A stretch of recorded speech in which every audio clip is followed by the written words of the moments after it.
Alors, pour illustrer cet exemple, hein, j'ai pris un exemple très simple, euh, et que vous pourriez faire enfin, assez aisément hein, à partir d'un cas concret. Hein.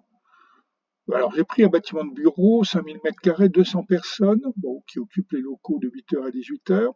Alors, les équipements consommateurs d'énergie, c'est le chauffage par le gaz, la clim électrique, la ventilation, l'éclairage LED. Et on a une GTB qu'on considère comme mal exploitée. Alors, on fait un bilan carbone initial. Bon, ben, on calcule la consommation, enfin, on vous la donne, on va la donner, hein, on ne la calcule pas, mais alors, pour la calculer, il faudrait, on peut la mesurer, premièrement, les consommations de gaz, on peut les mesurer, hein, sur une période définie, hein, mettons sur une année, à combien je consomme de gaz, 150 000, l'équivalent de 150 000 kWh, l'électricité équivalent de 100 000 kWh, et donc j'identifie les émissions. Alors, le gaz, c'est 150, le kilowattheure émet à peu près 227 grammes par kilowattheure, ce qui vous fait cette valeur-là. Bon, l'électricité, oui, en France, j'ai pris 57 grammes, un peu différent de ce que j'ai pris l'autre fois, mais enfin bon, ça peut se discuter. Et donc, j'ai un bilan de 39 tonnes 75 de CO2 par an. Bon. Alors, ça, c'est le bilan, c'est la référence, c'est le départ. Bon. Maintenant, je peux très bien travailler sur les données GTB. Alors, les données de GTB, qu'est-ce qui se passe? Je maintiens une température à 21 degrés, nuit et jour, week-end compris. Démarrage de 5 heures et pour atteindre 21 degrés à 8 heures. L'éclairage, 40% des luminaires sont allumés en permanence, pas d'extinction automatique, et la ventilation à débit constant. Pas de réduction de nuit ni de week-end. Bon, on comprend très bien qu'il y a des choses à faire, c'est pas très compliqué. Alors le GTB va permettre d'optimiser le chauffage.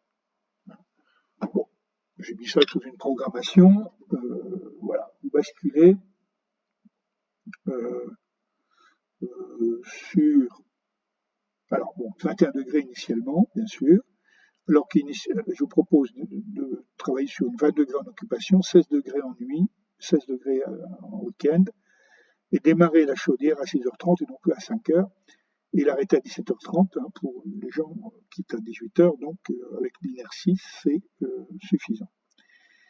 Pour la consommation d'électricité, ben, on va proposer détection de présence, détection automatique à 19h, et puis asservissement à la lumière naturelle. Donc effectivement, on n'a pas besoin d'allumer systématiquement, en tout cas d'apporter une même puissance en toute période de la journée et ne pas tenir compte de l'apport de lumière artificielle, lumière naturelle, pardon. La ventilation, vous savez bien que la ventilation n'est nécessaire que pour renouement d'air, c'est ce qu'on appelle de l'air hygiénique. Bien sûr, il ne suffit que qu'il y ait présence de personnes. Donc, on peut très bien réduire pendant la période de nuit et de week-end, arrêter complètement entre 20h et 6h, et bien sûr, faire un mode économique quand le bâtiment est vide. C'est sûr qu'après coup, hein, si vous faites le bilan, alors bon, je crois que l'expérience le montrerait, vous pourrez le simuler, hein, très honnêtement, sur l'aspect simulation, je ne rentrerai pas dans le détail, mais la simulation peut très bien se faire. Il y a des outils de simulation, peut-être que je vous le présenterai, hein, si je n'ai pas prévu, mais pourquoi pas. Euh, on le fera, oui, je crois que c'est une bonne idée. Ça permet d'impacter, hein.